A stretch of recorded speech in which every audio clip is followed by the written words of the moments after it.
મૌર્યયુગીન સમાજ કેવો હતો? મૌર્યયુગીન સમાજમાં વર્ણાશ્રમ આધારિત સમાજ વ્યવસ્થા હતી, જેમાં બ્રાહ્મણો, ક્ષત્રિય, વૈશ્ય અને શૂદ્રો જોવા મળતા.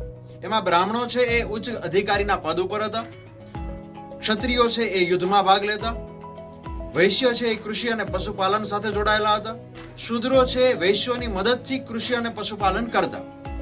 8 પ્રકારના લગ્નની પ્રથા પ્રચલિત હતી.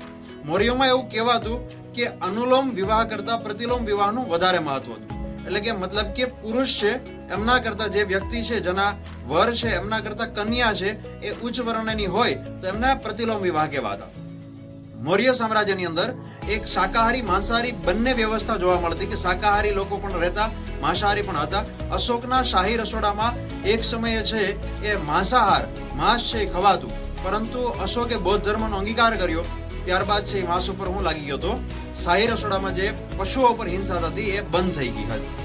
મૌર્ય સામ્રાજ્યની અંદર સુરાઓ કેટલા પ્રકારની વેચાતી. સુરાનો મતલબ થાય દારૂ. દારૂ પણ વેચાતો અને ખાનપાનનો શોખીન હતા. સતી પ્રથા છે એ દોસ્તો જોવા મળતી નથી અને વિધવા વિવાહ જોવા મળે છે.